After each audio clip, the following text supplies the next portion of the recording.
우리가 신약 성경은 많이 보는데 구약 성경은 좀 등한히 할 때가 있습니다. 그래서 이 하느님 말씀은 양식인데, 영의 양식인데 구약도 먹고 신약도 먹고 이렇게 균형 있게 우리가 받아야 되는데, 오늘은 그래서 그런 의미에서 민수기의 복음을 한번 보도록 하겠습니다. 우리가 구약은 신약처럼 그렇게 상세하게는 못해도 그래도 구약의 책이 어떤 내용이 담겨져 있는지는 우리가 알아야지 또 성경을 읽는 데 도움이 되니까, 예를 들어 창세기는 천지창조와 그리고 아브라함을 믿음의 조상으로 세워 예수 그리스도의 그 복음을 아브라함에게 약속한 그런 책이 창세기고, 출애굽기는 말 그대로 애굽을 탈출하는 가나안 직전까지의 기록을 한 것이 출애굽기고, 레위기는 제사 드리는 그런 내용이고, 그리고 신명기는 옛언약과 새언약이 기록된 말씀이고, 민수기는, 오늘 우리 배울 민수기는 광야에서 일어난 사건을 기록한 책입니다. 그래서 원래 민수기의 제목은 광야에서라는 제목인데, 시간이 지나면서 민수기라는 이름으로 바뀌었어요. 민수기라는 뜻은 백성들의 수를 기록한 책이다, 그런 뜻이에요. 백성들의 수. 그러면 왜 광야에서라는 제목이 민수기로 바뀌었는가, 그 의미를 우리가 보면 좋겠어요. 하나님이 아브라함에게 네 자손이 바다의 모래같이 하늘의 별과 같이 많으리라고 복을 주실 때 아브라함에게는 단 한 명의 자식도 없었습니다. 하나님이 아브라함에게 이러한 약속을 주신 것은 창세기 15장입니다. 창세기 15장. 그리고 하나님이 이 약속을 하시고 하늘의 별과 같이 바다의 모래같이 수많은 그런 자녀의 복은 바로 예수 그리스도로 말미암아 이루어진다는 것을 아브라함에게 약속을 했습니다. 창세기 15장에서는 아브라함에게 단 한 명의 자식도 없었어요. 그냥 부부뿐이었고 이스마엘도 없었던 그런 시간들이었습니다. 근데 아브라함의 손자 야곱이 가나안의 기근을 피해 모든 자손들을 이끌고 요셉이 있는 애굽으로 내려갔을 때에도 그 숫자는 수십 명에 불과했습니다. 70명이죠. 그런데 430년 후 모세가 이스라엘 자손을 이끌고 출애굽할 때에는 그 수가 수백만 명에 이르렀습니다. 엄청나죠. 남자 20세에서 60세까지만 60만 명이 넘었으니까 어린아이들, 노인들, 여자 합하면 수백만 명에 이르렀습니다. 그러면 아까 창세기 15장에서 네 자손이 바다의 모래같이 하늘의 별과 같이 많게 되리라고 그 약속한 그 복이 이렇게 이스라엘 백성들이 애굽에서 430년이 지난 다음에 수백만 명이 된 이 복을 말했을까요? 그건 아닙니다. 이거는 아브라함에게 약속한 복의 그림자고, 실체, 성취는 예수 그리스도 안에서 이루어진 겁니다. 그러니까 하나님이 아브라함에게 약속한 바다의 모래같이 하늘의 별과 같이 네 자손이 많아지리라는 것은 애굽 땅에서 수백만 명이 늘어난 그걸 말하는 게 아니라 예수님으로 말미암아 하나님의 자녀들이 많이 구원을 받고 복을 받는다는 것을 말했던 것입니다. 민수기에는 이스라엘의 인구를 조사한 내용이 1장과 26장에 기록되어 있습니다. 민수기라는 제목대로 백성들의 숫자를 세는 책인데, 여기 민수기에서 숫자는 굉장히 중요합니다. 그러니까 민수기예요. 첫 번째 인구 조사는 시내산에서 출애굽한 1세대를 대상으로 했습니다. 그 결과 레위 지파를 제외한 20세 이상의 남자의 수가 60만 3,550명이었습니다. 자, 민수기 1장 46절, 우리 성경 구절을 같이 보겠습니다. 계수된 자의 총대는 60만 3,550명이었더라. 네. 두 번째 인구 조사는 느보산에서 가나안을 정복하기 위한 준비로 출애굽 2, 3세대를 대상으로 하였는데 그 수는 60만 1,730명이었습니다. 민수기 26장 5절, 이스라엘 자손에 계수된 자가 60만 1,730명이었더라. 그래요. 1장에서의 계수는 출발할 때의 숫자고 도착할 때의 숫자가 민수기 26장입니다. 그런데 참 묘한 거는 광야에서 거의 다 죽었는데도 불구하고 출발한 숫자와 도착한 숫자가 비슷합니다. 60만 명. 네. 그러니까 하나님이 60만 3,550명을 내가 너희들을 가나안에 인도하겠다 약속을 했잖아요. 그런데 사람은 바뀌었어요. 사람은 광야에서 죽고 태어나고 바뀌었지만 하나님이 약속한 숫자는 거의 다 가나안에 들어갔어요. 그러니까 하나님의 약속은 이루어진 거죠. 네. 중요한 거는 이스라엘 자손들은 하나님이 개인적으로 상대하는 게 아니에요. 이스라엘 민족 전체가 하나예요, 하나. 그러니까 60만 명과 약속했고 60만 명을 넣으면은 하나님은 약속을 지킨 거예요. 광야에서 죽은 거는 하나님께서 깨끗한 공동체를 만들기 위해서, 거룩한 공동체를 만들기 위해서 잘못된 사람들을 하나님께서 심판하신 거예요. 그러나 심판은 하셨지만 하나님의 약속된 수는 그대로 구원받았기 때문에 하나님의 약속은 이루어진 거죠.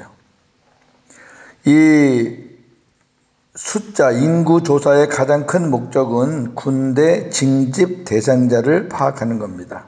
그래서 20세 이상이에요. 왜 그러냐면 가나안을 가다 보면 광야에서 이스라엘 민족들을 공격하는 그런 무리들이 있기 때문에 그들과 싸우려면은 젊은 사람이어야 되잖아요. 그래서 젊은 사람들 중심으로 숫자를 셌던 거예요. 그리고 그 당시 여자는 또 숫자에 파악이 안 됐어요. 두 번째, 가나안에서의 기업은 지파별 인구 수대로 받았기 때문이에요. 그 인구 수와 기업은 비례해요. 얼마만큼 많이 남았느냐와 그 남은 숫자에 비례해서 기업을 줬어요. 예를 들어서 4만 명이 남았으면 4만 명에 따른 기업을 주는 거고 2만 명이 남았으면 2만 명에 따른 기업을 주는 거예요. 그러니까 출발할 때의 숫자가 아니라 도착할 때의 숫자예요. 예를 들어 출발이 5만 명이 했는데 도착은 2만 명으로 했다. 그러면 2만 명에 해당하는 상을 받는 거고 출발은 2만 명으로 했는데 도착은 5만 명이 했다 그러면 5만 명에 대한 상을 받는 거예요.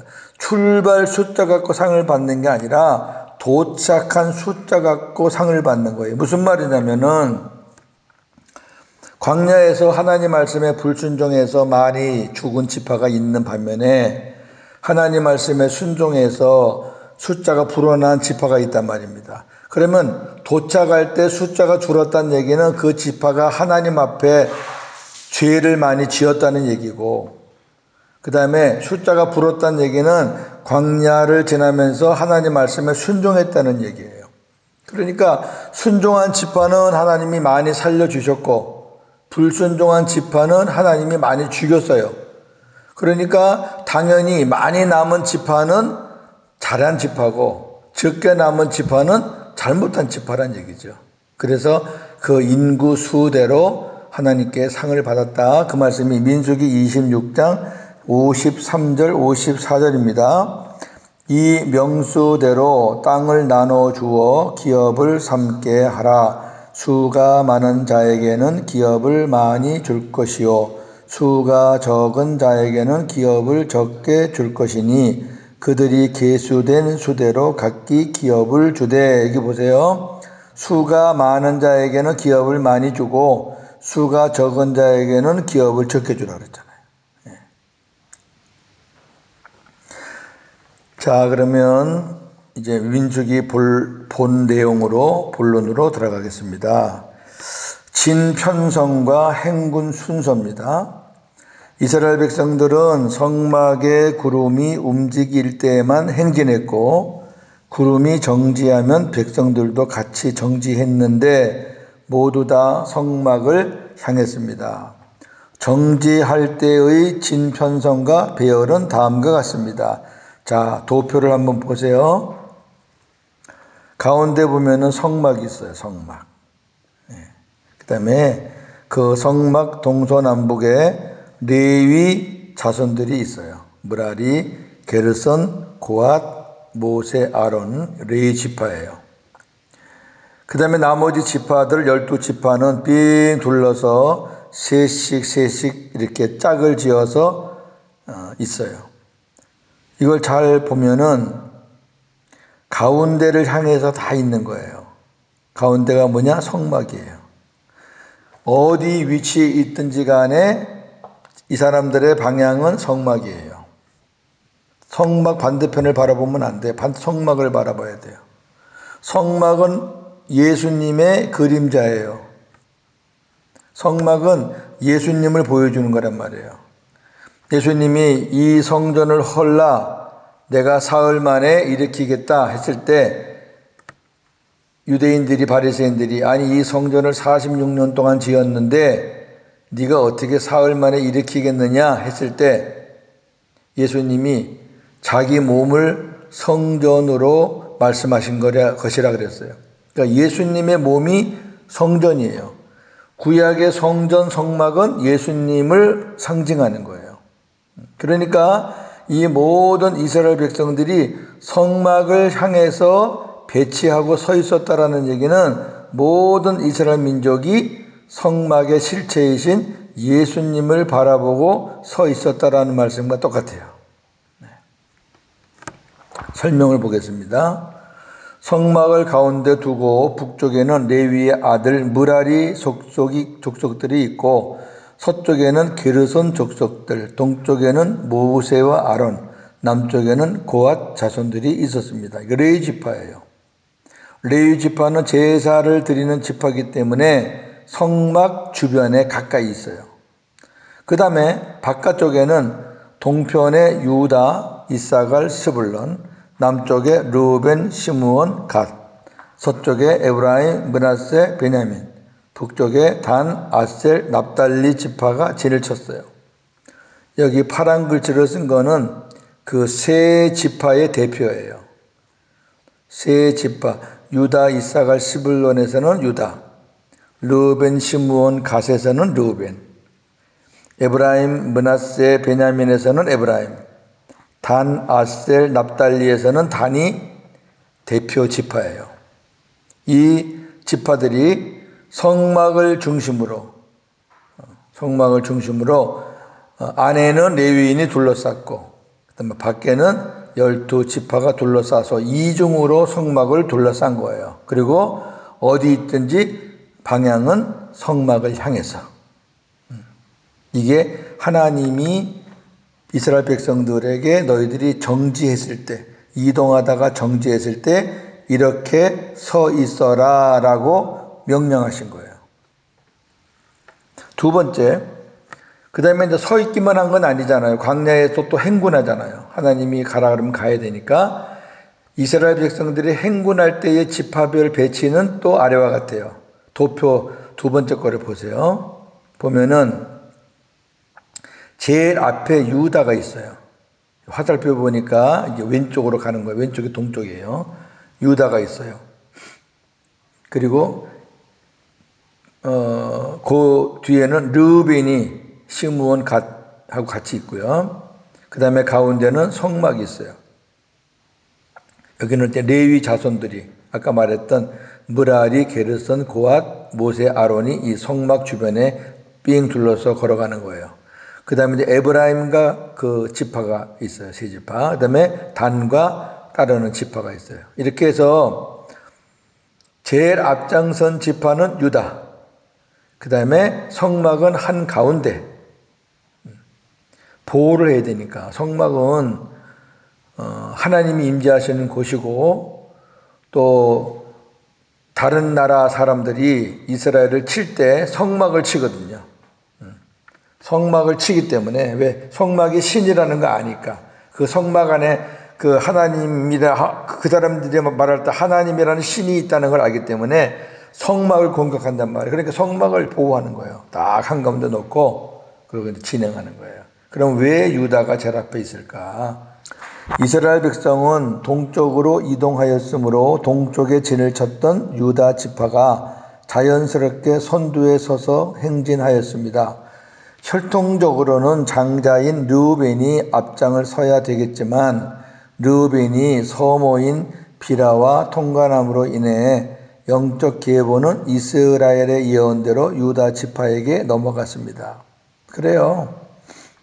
원래 장자는 그 유대인 사회에서는 특혜가 있어요. 장자권은 다른 자녀들보다 2배, 기업이 2배 갑절이에요. 그래서 아주 장자권을 굉장히 귀하게 여기고 야곱이 그 장자권 뺏으려고 형 에서를 속이는 거 우리가 알잖아요.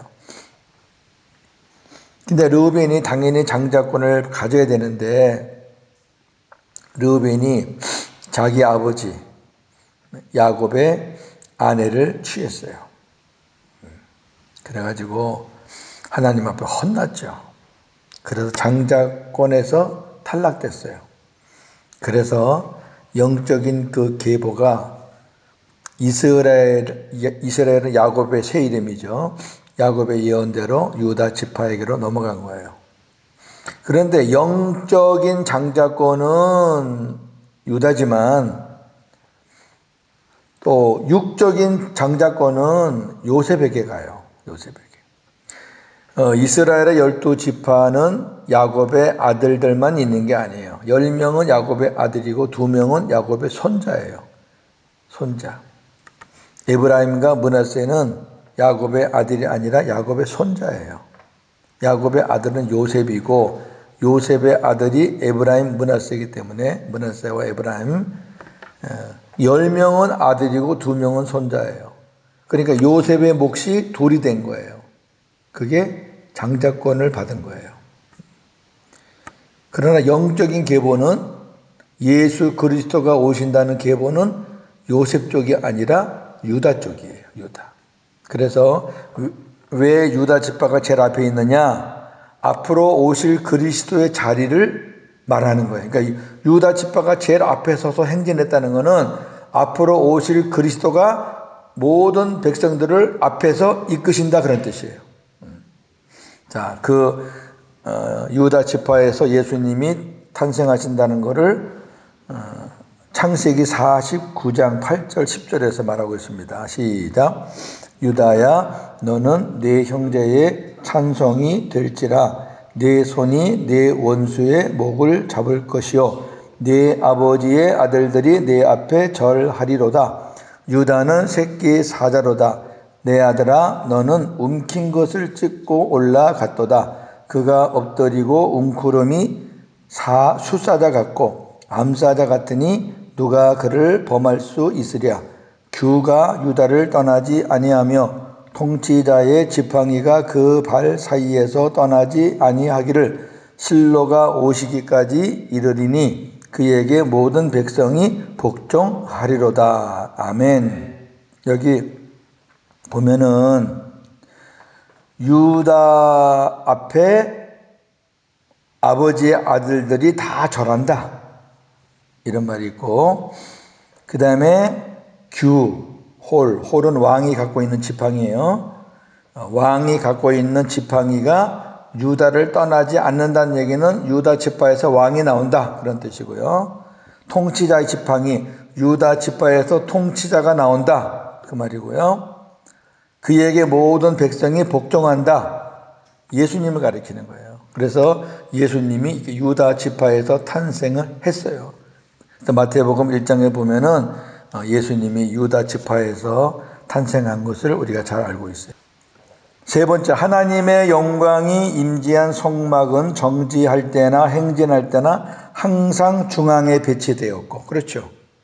정지할 때도 한가운데, 행진할 때도 한가운데, 그리고 이스라엘 백성들은 항상 성막을 바라보고 성막을 중심으로 살았습니다. 이 말은 성막은 예수님의 예표이므로 항상 예수님을 바라보고 예수님 중심으로 살라라는 말입니다. 같은 말입니다. 그러니까 이스라엘 백성들은 하나님이 가라고 하시면 가고 서라고 하시면 서야 했습니다. 하나님께서 이스라엘 백성들에게 요구하시는 것은 한 가지, 순종입니다. 순종. 민수기 2장 34절 오늘 본문입니다. 이스라엘 자손이 여호와께서 모세에게 명령하신 대로 다 준행하여 각기 종족과 조상의 가문에 따르며 자기들의 길을 따라 진치기도 하며 행진하기도 하였더라. 아멘. 이스라엘 자손은 가고 서는 것을 하나님이 명령하신 대로, 하나님이 모세에게 명령하고 모세는 백성들에게 명령하고 그대로 가라 그러면 가고, 서라 그러면 서고, 진을 치라 그러면 진을 치고, 깃발을 꼽으라 그러면 깃발을 꼽고, 무조건 순종이죠. 그 많은 사람들 가운데서 만약에 순종을 안 하면 그 수백만 명이 어떻게 움직이겠어요? 하나같이 움직였으니까 그 수백만 명이 서로 부딪히지 않고 잘 따라갔죠. 그러니까 광야에서는 무조건 순종이에요. 순종 안 하면 서로 다 죽어요. 이스라엘 민족이 출발해서 도착했을 때는 출발한 사람들이 거의 다 죽고, 여호수아와 갈렙, 모세도 죽었는데 뭐 아론도 죽고 미리암도 죽고 다 죽었는데, 그러니까 이스라엘 백성들은 60여만 명을 하나님이 하나로 본 거예요. 너 이스라엘은 내 자녀다, 하나로 본 거예요. 신약은 모세 따로 보고 고목자 따로 보고, 우리 교인들 각각 따로따로 보고 그러지만 구약은 따로따로 보는 게 아니에요. 하나의 한 덩치가 하나의 교회예요. 만약에 구약을 따로따로 봤다 그러면은 60만 명 같으면 하나님이 60만 명을 따로따로 상대했을 거 아니에요. 근데 성경에 60만 명 한 사람 한 사람 상대한 게 없어요. 그리고 그 백성 그 60만 명을 하나로 안 봤을 때 어떤 문제가 생기느냐. 만약에 구약을 지금처럼 우리 개인적으로 그렇게 봤다 그러면은 모세가 그러면 가나안 땅에 못 들어갔으니까 모세가 구원 못 받았을 거 아니에요. 아론이 가나안 땅에 못 들어갔으니까 아론도 가나안 땅에 못 들어갔으니까 그리스도 품에 못 들어갔잖아요. 미리암은 더 일찍 죽었죠. 미리암도 못 들어갔잖아요. 그러니까 개인적으로 할 것 같으면은 그 이스라엘의 지도자들이 가나안에 못 들어갔으니까 다 구원받지 못했다라고 생각이 되면은 곤란한 거잖아, 이거는. 근데 그게 아니란 얘기죠. 광야에서 죽은 사람들은 바로 저와 여러분들이 갖고 있는 악한 성품들, 음란한 거라든지 교만한 거라든지 탐욕이라든지 이런 그 마음들을 하나님께서 다 제거해서 하나님의 아름다운 자녀로 만드는 과정이란 말이에요. 예를 들어서 고윤재 목사에게 그런 나쁜 요소들이 있다. 하나님 앞에 광야에서 죽은 사람들이 음란한 사람들, 교만한 사람들, 그다음에 서로 대적하는 사람들, 우상 숭배하는 사람들, 이런 사람들 광야에서 다 죽으면서 그 2세, 3세들이 어유 하나님 무섭구나. 하나님이 이런 걸 싫어하시는구나. 이러면서 하나님의 자녀로 아름답게 만들어져 가는 것처럼 우리도 잘못된 것들을 하나님께서 때리시고 징계하시고 바르게 잡아서 흠없고 티없는 하나님의 거룩한 자녀로 만들기 위해서 우리도 하나님께서 그런 나쁜 것들을 제거해 나가시는 거다. 그래야 우리가 하나님의 아름다운 사람으로 되는 거지. 하나님의 그런 징계와 하나님의 채찍을 안 맞으면 정신 차릴 사람이 누가 있어요?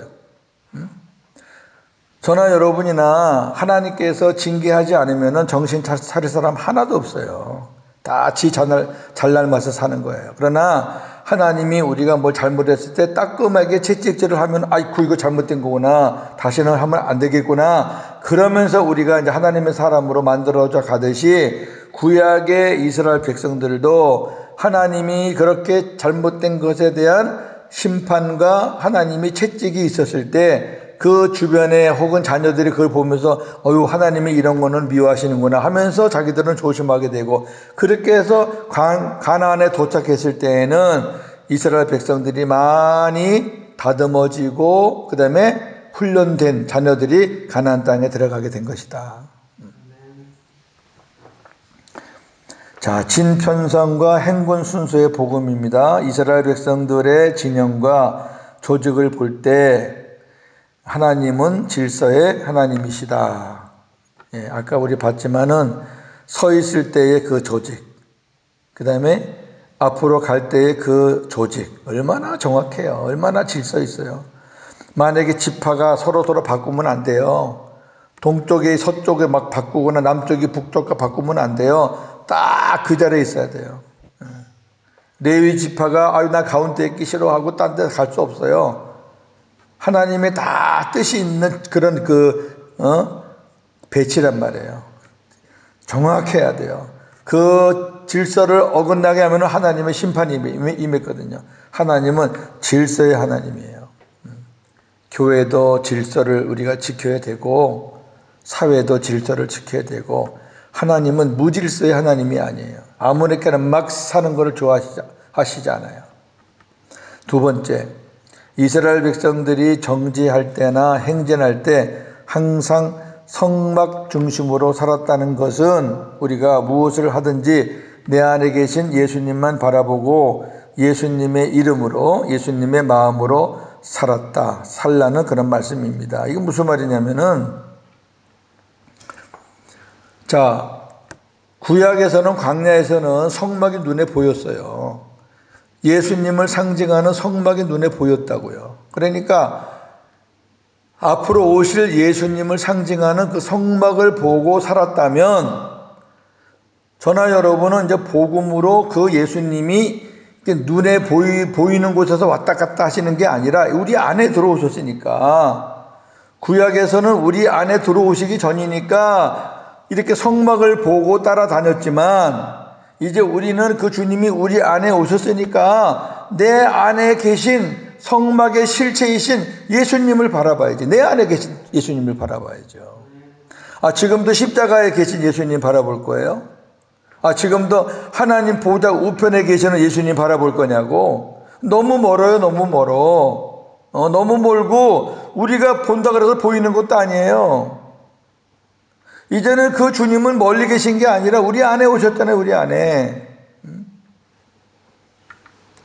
우리 안에 오신 예수님, 구약의 이스라엘 백성들을 인도했던 그 성막이신 예수님이 우리 안에 오셨으니까 우리는 그 예수님 중심으로 살고 예수님을 바라보고 살고 그 다음에 예수님의 이름으로 살라는 건데, 자, 히브리서 12장 2절입니다. 믿음의 주여 또 온전하게 하시는 이인 예수를 바라보자. 예수를 바라보는 예수. 여기 바라본다는 얘기는 시선을 고정시킨다. 예수님에게만 고정시킨다 그런 뜻이고요. 골로새서 3장 17절 무엇을 하든지 말에나 일에나 주 예수의 이름으로 하고 그를 힘입어 하나님 아버지께 감사하라. 그래요. 무엇을 하든지 말을 하든지 일을 하든지 내 이름으로 하면 안 돼요. 내 마음대로 하면 안 돼요. 주 예수의 이름으로 해야 돼요. 예수의 이름으로 한다는 얘기는 예수님의 마음으로 한다는 얘기가 마음으로. 내 마음대로 사는 거 아니에요. 이제는 주님이 내 안에 왕으로 계시잖아요. 왕으로 내 안에 머리로 내 안에 주인으로 계시잖아요. 근데 우리가 백성이고 종이고 하인인데 어떻게 내 마음대로 살아요? 주인이 안에 계신데. 그러니까 그분의 마음으로, 그분의 이름으로 사는 거예요, 우리가.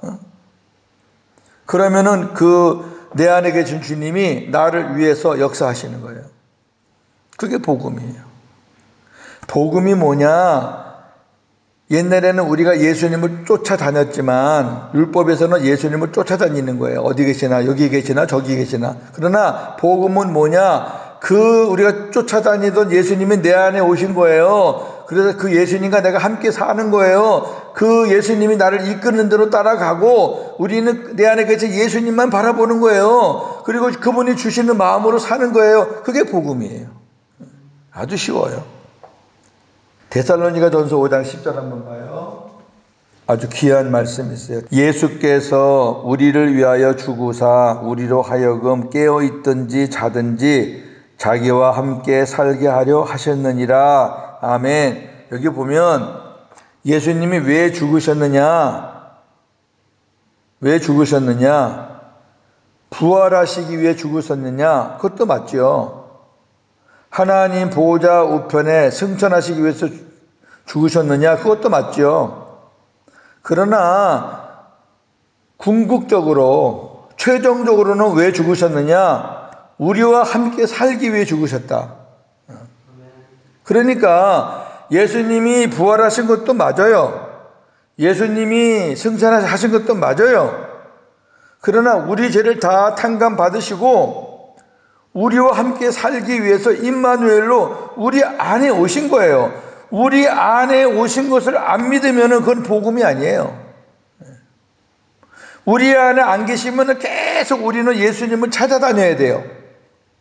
십자가로 찾아다니고 하늘 위도 찾아다니고 어느 기도원에 가서 어느 또 세미나에 가서 어디 가서 뭘 배우려고 그러고 자꾸 찾아다니는 거예요.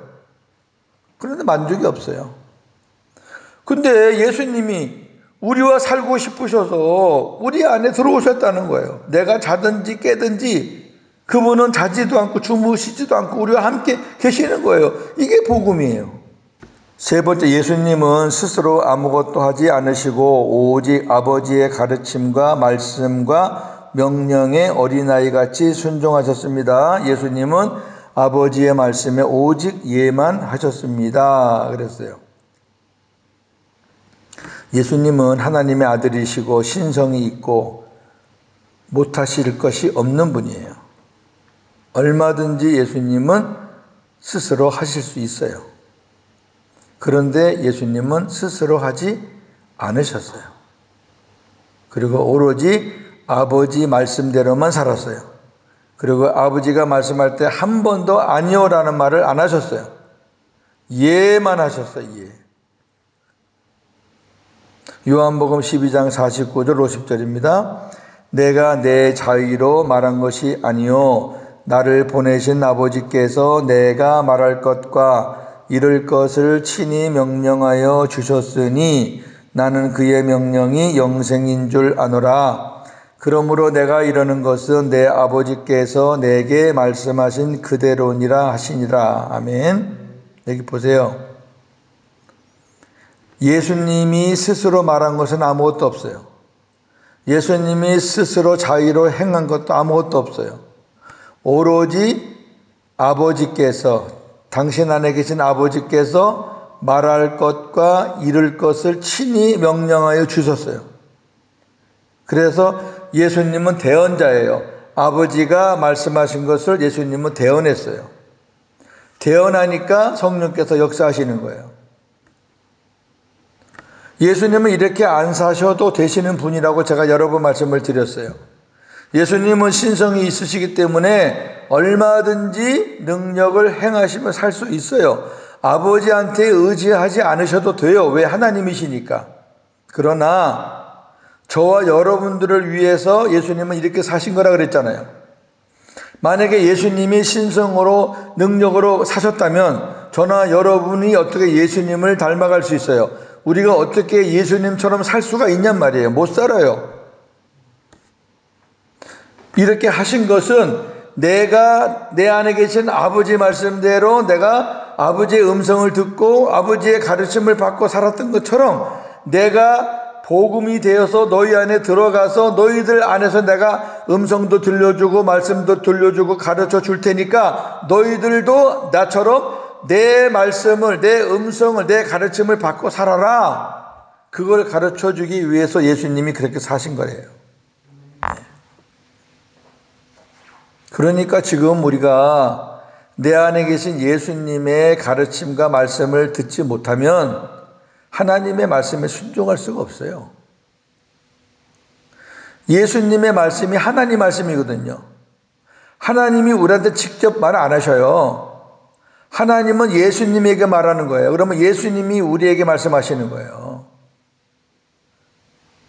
그 예수님은 아버지가 주신 말씀을 그대로 말씀하기 때문에 예수님이 주시는 말씀이 곧 아버지 말씀이에요. 그러니까 예수님의 말씀을 우리가 듣지 못하고 주님의 가르침을 받지 못하고 우리가 주님의 음성을 듣지 못하면 우리가 아버지 뜻을 전혀 깨달을 수 없고 아버지의 뜻을 깨닫지 못하면 우리가 아버지 뜻에 순종할 수 없어요. 또 예수님은 어떻게 사셨는가 보겠습니다. 고린도후서 1장 19절입니다. 하나님의 아들 예수 그리스도는 예하고 아니라 함이 되지 아니하셨으니 그에게는 예만 되었느니라. 아멘. 예만 했어요. 예. 저나 여러분이 하루에 예를 많이 해요? 아니요를 많이 해요? 예수님은 죽는 것까지 예 그랬어요. 아버지 뜻이라면 예. 하나님이 그리스도인들에게 요구하시는 것은 예수님과 같은 순종입니다. 우리가 하나님의 뜻에 순종하려면 내 스스로 살지 말고 스스로 하는 것은 죄입니다. 내 안에 주인이 계신데 어떻게 하인이 스스로 해요? 내 안에 왕이 계신데 어떻게 신하가 자기 마음대로 살아요? 내 안에 머리가 계신데 어떻게 머리 없이 몸이 살아요? 스스로 하는 건 죄예요. 예수님이 자기 안에 계신 아버지의 말씀을 듣고 사셨듯이 우리도 내 안에 계신 예수 그리스도의 말씀을 듣고 살아야 합니다. 그러기 위해서는 말씀과 기도로 경건의 훈련을 게을리 하지 말아야 합니다. 아멘. 말씀과 기도에 경건의 훈련 없으면 소용없어요. 어떻게 하나님의 뜻을 알 수 있어요? 말씀을 통해서 하나님의 뜻을 알 수 있는 거예요. 하나님의 말씀도 깨닫고 하나님의 뜻도 발견하게 되고 하나님의 음성도 듣게 되고 말씀 없이 기도 없이 어떻게 우리가 하나님의 뜻을 알아요? 그러니까 경건의 훈련을 게을리 해서는 안 돼요. 이제 우리 교회가 11월부터 이제 경건의 훈련을 시작하는데 경건의 훈련 게을리 하시면 안 돼요. 자, 교훈과 적용입니다. 원래 제목은 광야에서인데 이름이 민수기로 바뀐 이유는 백성들의 수 그리고 기업 비례한다는 거예요. 백성들의 수만큼 기업이다. 그래서 수가 늘어난 지파와 수가 줄어든 지파를 한번 눈여겨보시기 바랍니다. 12지파를 다 하면 좋겠지만 우선 대표적인 지파 4개만 보겠습니다. 2지파는 늘어났고 2지파는 줄어들었습니다. 자, 늘어난 지파는 유다 지파고 그리고 므낫세 지파입니다. 줄어든 지파는 르우벤 지파 그리고 시므온 지파입니다. 유다 지파는 예수님이 탄생하시는 지파죠. 이 유다 지파에는 갈렙이라는 아주 믿음이 좋은 사람이 있었습니다. 얼마나 믿음이 좋으냐? 여호수아와 비슷한 연령의 사람인데 하나님이 모세의 후계자로 여호수아를 세웠잖아요. 갈렙을 안 세우고 어쩌면은 갈렙이 그 일로 인해서 시험에 들 수도 있죠. 같은 하나님의 일을 한 사람인데 여호수아가 후계자가 되고 자기는 또 여호수아 밑으로 내려가니까 사람인 거로 시험 들 수 있지만 갈렙은 안 그랬어요. 하나님이 여호수아를 세웠을 때 갈렙은 여호수아 앞에 무릎을 꿇었어요. 그리고 지도자로 인정을 했어요. 그리고 뭐라 그랬느냐? 험악한 산지를 나에게 주십시오. 아무리 이 가나안의 족속들이 철병거가 있다 할지라도 내가 믿음으로 저 산지를 빼앗겠습니다. 그랬던 사람이에요. 가나안 사람들은 이 철병거가 있거든요. 무기가 있단 말이에요. 아주 쇠 무기들이. 그래서 갈렙은 겁내지 않았어요. 하나님께서 네가 밟기만 하면 내가 이기게 해주겠다라고 했기 때문에 믿음으로 나간다는 거죠. 갈렙은. 이렇게 공동체에 믿음이 좋은 사람이 있으면 그 공동체는 살아요. 그러니까 유다 지파는 숫자가 계속 늘어났죠. 므낫세 지파는 출발할 때 아주 작은 지파로 출발했어요. 그런데 도착할 때는 굉장히 많은 숫자가 도착을 했어요. 그 어떤 일이 있었느냐, 므낫세 지파에게. 므낫세 지파에 슬로브앗의 딸들이 있어요. 이 슬로브앗의 딸들이 모세에게 요청을 한 거예요. 그 당시에는 기업이 남자들에게만 있었잖아요. 남자들에게만. 근데 이 므낫세 지파의 남자들이 전쟁에 나가서 어떤 사건으로 인해서 남자들이 많이 죽었어요. 그 남자들이 죽었으니까 여자들 많아도 여자들에게 기업이 없잖아요. 그러면 예를 들어서 므낫세 남자 숫자가 3만밖에 안 된다 그러면 가나안 땅에 가서 3만 명에 해당하는 기업밖에 못 받는데 이 슬로브앗의 딸들이 모세에게 이런 요청을 한 거예요. 여차여차해서 우리 지파에는 남자가 없습니다. 그러나 그들이 어떤 큰 죄를 지어서 남자가 없어진 게 아니라 여차여차해서 남자가 적은데 우리 여자들도 남자처럼 일할 수 있고 충성할 수 있으니까 우리 여자들의 목도 주세요 그랬단 말이에요. 남자들의 목만 주지 말고 거기다 플러스해서 우리 여자들의 목도 주세요.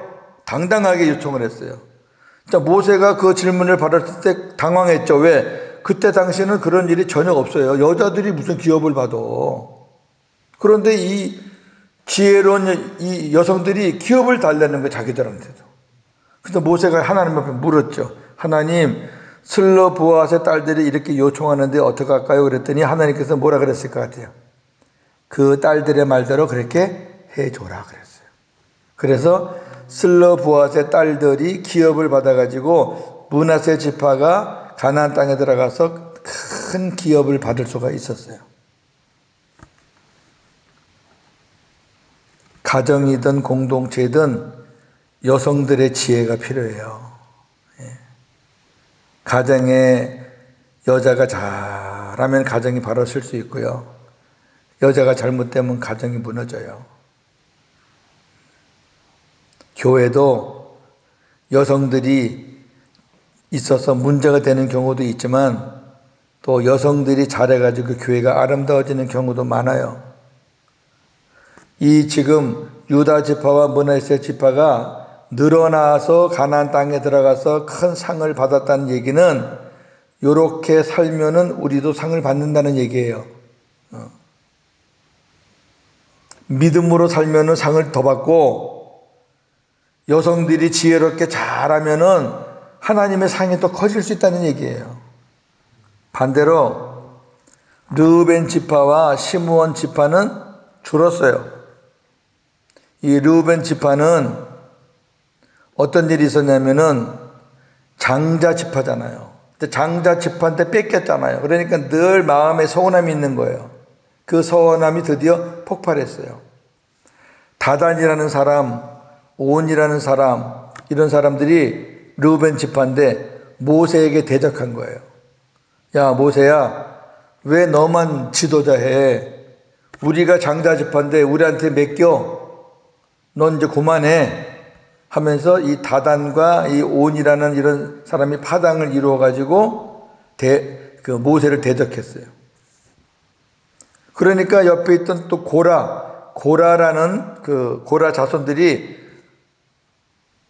그 사람들은 이제 르우벤 지파가 아니라 레위 지파인데 왜 니네들만 앞에 서서 뭐 대제사장도 하고 그래?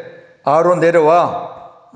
너도 레위 지파 나도 레위 지파 내가 이제 대신한다 이래가지고 르우벤 지파와 레위 지파의 고라 자손이 힘을 합쳐가지고 모세와 아론을 대적한 거예요.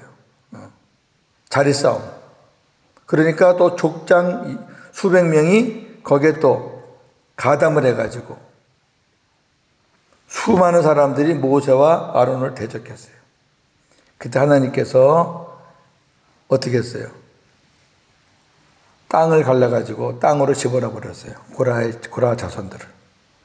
그리고 족장들은 하늘에서 불이 떨어져서 다 태워 죽였어요. 무섭죠. 그런 일로 인해 르우벤 지파가 숫자가 많이 줄었어요. 그 다음에 시몬 지파는 우상 숭배와 음행이에요. 모압 여인을 자기 장막에 데려와서 음란한 짓을 하고 그 다음에 모압 여인을 따라가서 모압의 신을 섬기고 이런 우상 숭배와 음행을 저질렀어요. 시므온 지파의 시므리라는 족장이. 그래서 비느하스라는 사람이 창으로 찔러서 남녀를 그냥 묶어서 찔러 죽여버렸는데 그 일로 인해 우상 숭배와 음행으로 인해 하루에 2만 3천 명이 죽었어요. 아니 한 지파가 뭐 5만 많으면 6만인데 2만 3천 명이 하루에 죽었으니 그 지파는 아주 그냥 조각난 거죠. 그래서 시므온 지파는 가나안에 들어갔을 때 2만 명밖에 안 됐어요. 굉장히 많이 출발했었는데. 그래서 시므온 지파는 가나안에 기업이 없었어요. 왜? 2만 명 갖고는 가나안에 기업이 안 돼요. 가나안 족속들과 원주민과 싸워야 되는데 숫자가 적어 갖고는 안 된다니까. 그래서 시므온 지파는 자기 기업이 없이 유다 지파가 기업이 크잖아요.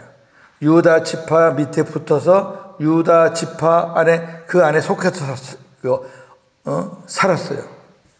그 유다 지파의 돌봄을 받고 살았다고. 자기 지파가 없었어요. 자, 우리가 여기서 뭘 배우느냐? 이렇게 살면은 우리가 하나님 앞에 가서 상도 없다 그런 얘기예요. 어떻게 살면 대적하고 끌어내리려고 그러고 파당을 만들고 교회를 쪼개고 이렇게 살면은 하나님 앞에 가서 상이 없다. 또 우상을 섬기고 음행을 저지르고 이렇게 살면은 하나님 앞에 상이 없다. 그러니까 딱 나오잖아요. 늘어난 지파와 줄어든 지파. 우리가 어떻게 살아야 되겠냐고 말이에요. 믿음으로 살아야죠. 지혜롭게 살아야죠. 특히 여성들이 아주 지혜롭게 잘 살아주면 좋아요. 절대 목회자를 대적하거나 파당을 나누거나 편가름을 하면 안 돼요. 그리고 음행이나 우상숭배하면 안 되고 뭐 점치러 간다든지 뭐 이상한 짓 하면 안 돼요. 예수 믿는 사람들이. 이게 민수기가 주는 교훈이에요. 이스라엘 백성들에게만 주는 말씀이 아니라 오늘날 우리에게 주는 하나님의 말씀이고 거울이에요. 거울. 이 거울을 우리가 보고 정신 차려야죠. 두 번째, 이스라엘의 진편성과 행군 순서의 교훈은 항상 내 안에 계신 예수님만 바라보고 예수님의 이름, 마음으로 살라는 것입니다. 나는 하루에 얼마나 예수님을 바라보며 살고 있나요? 우리 훈련반 학생들에게 물었죠. 하루에 얼마나 예수님을 생각하니? 우리 화요반, 토요반 1시간도 안 돼요. 한 2시간이요. 그러면서 극적. 그런데 1시간, 2시간 그거 적은 거 아니에요. 우리 성도님들 하루에 1시간 예수님 생각해요? 사업하면서 뭐 돈 생각, 사람 생각, 뭐 이런저런 계산, 뭐 이런저런 잔머리 굴리고, 아이고, 막 그냥, 그런데 그 어간에 1시간씩, 2시간씩 예수님 생각하냐고, 예수님 바라보냐고. 그래도 1시간, 2시간 얘기하는 사람은 잘 사는 거예요. 10분도 생각 안 하는 사람들이 얼마나 많은데, 하루에 10분도. 그러면서 무슨 예수님 모시고 산다고. 10분도 예수님 생각 안 하면서 무슨 복음으로 산다고. 지금 광야에서 예수님만 바라보고 지금 살라고 예수님 하나님께 가르쳐 준 거잖아요. 성막만 쳐다보고 있어. 왜? 성막이 움직이면 따라 움직여야 되니까. 우리가 예수님이 움직이면 우리도 움직여야 되고, 예수님이 서라 그러면 서야 되니까 우리가 예수님만 바라보고 있어야 되는데 자꾸 세상 거 바라보는데 그 예수님은 휘 움직이시는데 안 바라보니까 자기는 앉아 있으니까 주님 뜻대로 살지 못하고 이렇게 사는 경우가 얼마나 많냐 그거죠. 나는 하루에 얼마나 예수님을 바라보고 있나. 세 번째, 하나님이 그리스도인들에게 요구하시는 것은 예수님과 같은 순종입니다. 우리 마음이 생수, 성령의 기름 부으심이 충만하여 예수님의 마음이 될 때 우리가 예수님처럼 순종할 수 있습니다.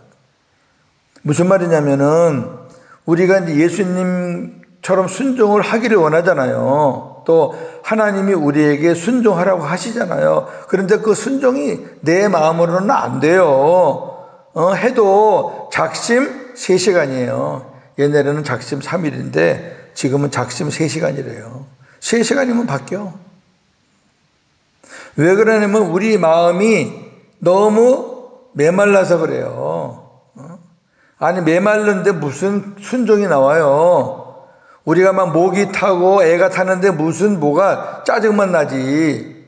마찬가지로 우리 마음에 생수가 가득 차면 성령의 기름 부으심으로 충만하면 내 마음이 주님 마음이 되는 거예요. 주님 마음이 되면은 예수님처럼 살 수 있는 거예요. 주님 마음이 안 되니까 내 마음이니까 못 사는 거고.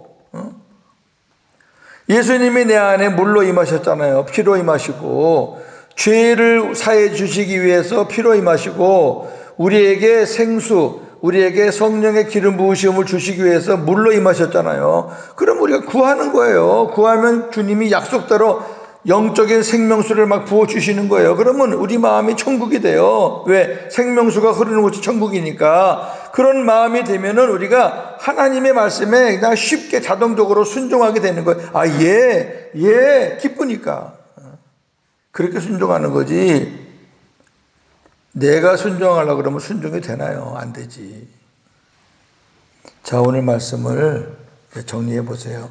어렵지 않아요. 이 말씀을 우리가 잘 정리해 보면은 민수기의 전체를 제가 요약을 한 거예요. 이런 책이 민수기다. 민수기 볼 때는 숫자가 참 중요하다. 그러니까 민수기지. 숫자가 늘어나고 줄어드는 것 따라서 우리의 상이 줄어들고 늘어나는 거다. 그러면 어떻게 살았더니 수가 늘어났고 어떻게 살았더니 수가 줄었더라. 그걸 거울 삼아서 우리가 선한 것은 따라가고 악한 것은 우리가 안 따라가야지. 그래야 우리가 상을 빼앗기지 않을 거 아니겠습니까? 그러니까 그러한 관점으로 민수기를 보면 그렇게 딱딱하고 재미없는 책이 아니에요. 구약이 다 그래요. 그 배경을 알고 왜 하나님이 구약에 이런 책들을 기록하셨는가라는 하나님의 그 의도를 우리가 알면 그 성경을 보는데 굉장히 큰 도움이 돼요. 그래서 이 민수기는 다른 거 없어요. 아주 간단해요. 성막은 예수님을 가리킨다. 모든 이동할 때나 서 있을 때는 성막 중심으로 살았다. 그 말은 우리가 가든지 서든지 뭘 하든지 우리는 예수님 중심으로 살아야 된다. 그 말을 말하는 거고, 그 다음에 구약 백성들은 어디 서 있든지 간에 동쪽에 서 있든 서쪽에 서 있든 남쪽이든 북쪽이든 그 성막만 바라보고 살았다. 마찬가지 우리가 어디서 뭘 하든지 우리가 내 안에 계신 예수님을 바라보고 살아야 된다. 그 말씀을 하고 있는 거예요. 그래서 광야에서 성막이 움직이면 백성들 전체가 다 따라 움직였듯이 우리도 내 안에서 예수님이 말씀하시면 우리도 아멘 하고 예수님 말씀하신 대로 순종하고 따라가면 된다. 그렇게 살다 보면 우리가 하나님이 원하시는 아름다운 천국, 그 나라에 갈 수 있는 거잖아요. 얼마나 행복해요. 이미 우리 심령은 예수님 때문에 천국이 됐지만 이 천국은 아직 완성된 천국이 아니잖아요. 가나안 땅이 예수님의 품이라 그랬어요. 가나안 땅은 영원한 천국이 아니에요. 왜 그러냐면은 영원한 천국은 전쟁도 없고 마귀도 없고 싸움도 없는 곳인데 가나안 땅은 들어가자마자 싸웠잖아요. 그래서 그 가나안 땅은 영원한 아버지 나라를 상징하는 게 아니라 예수 그리스도의 품을 가리키는 거예요. 예수님 안에 들어가는 거예요. 그러니까 가나안이 예수님 품 안에 들어가는 거예요. 예수님 품 안에 들어가면 우리가 예수님과 하나가 돼요. 내 안에 예수님이 계시고 예수님이 내 안에 계셔요. 그럼 내 안에 예수님이 계시고 내가 예수님 안에 계신다 그래가지고 전쟁, 영적 전쟁이 끝났느냐? 아니죠. 그때부터 이제 마귀와 싸우는 거예요. 그 전에는 마귀와 싸우는 게 아니고 예수님이 내 안에 안 계신데 무슨 마귀와 싸워요. 예수님이 내 안에 안 계시면 마귀가 내 안에 주인인데 싸울 것도 없지. 그놈의 종로로 사는 거지. 그러나 예수님이 내 안에 들어오시면 그때부터 예수님을 우리가 힘입어서 싸우는 거예요. 가나안 땅에 들어가서 믿음의 싸움을 싸웠잖아요. 말씀의 싸움을 싸웠잖아요. 그러니까 가나안 땅은 예수 그리스도 안에 들어온 우리를 말하는 거예요. 가나안 땅에 들어간 백성들은. 그래서 하나님이 말씀하신 대로 순종하면은 그 가나안 족속들을 다 물리쳤고 하나님 말씀에 순종하지 못하면은 가나안 족속들은 다 당했고 쫓겨났고, 그러니까 하나님 말씀에 순종하면 이기고 불순종하면 지는 거예요. 이스라엘 백성들이 가나안 땅에서 무슨 칼이나 무기 갖고 싸운 게 아니에요. 하나님이 가라 그래서 가면 이기는 거고 하나님이 가라 그랬는데 안 가면 지는 거예요. 마찬가지 우리가 지금 영적 싸움이 뭐냐? 내가 싸우는 게 아니라 하나님이 하라 그러면 우리가 하면 이기는 거고 하나님이 하지 말라 그러면 우리가 안 하면 되는데 하나님이 하지 말라 그랬는데 하면은 지는 거예요. 순종하면 이기고 불순종하면 지는 거예요. 그러니까 우리가 순종하는 방법은 다른 거 없어요. 내 마음으로는, 내 생각으로는, 내 의지로는 절대 안 돼요. 조금은 할 수 있어도 하나님 말씀에 계속 순종할 수 없어요. 그러나 예수님은 하나님 말씀에 100% 순종했잖아요. 그러니까 우리가 하나님 말씀에 순종하려고 그러면은 그 100% 순종한 예수님의 마음을 내가 가지면은 우리도 순종할 수 있잖아요. 예수님 마음을 갖자는 거예요. 그러면은 나는 순종하기 싫어도 순종할 수 있게 되는 거예요. 예수님 때문에. 할렐루야. 이게 복음이에요. 이 복음으로 믿음으로 승리하시는 우리 모든 외국인 교회 성도들 되어지기를 주님의 이름으로 축원합니다.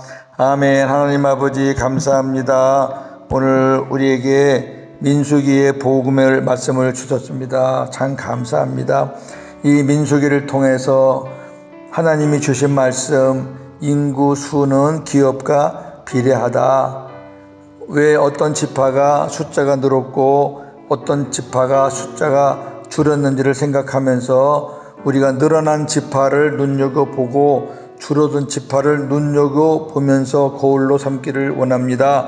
하나님이 기뻐하신 것을 우리가 지향하고 하나님이 미워하시는 것은 지양해서 하나님 아버지 영광 돌려드리는 우리의 삶이 되게 하시고, 광야에서는 성막 중심으로 살았습니다. 쓸 때나 갈 때나 항상 성막을 중심으로 움직였습니다. 우리가 성막의 실체 되시는 예수님과 함께 삽니다. 우리가 예수님과 함께 동행하고 예수님만 바라보고 예수님 말씀에 아멘으로 우리가 순종할 때 하나님의 영광이 나타날 줄로 믿습니다. 그렇게 살 수 있는 우리 모두가 다 되게 하여 주시옵소서. 예수님의 이름으로 기도합니다. 아멘.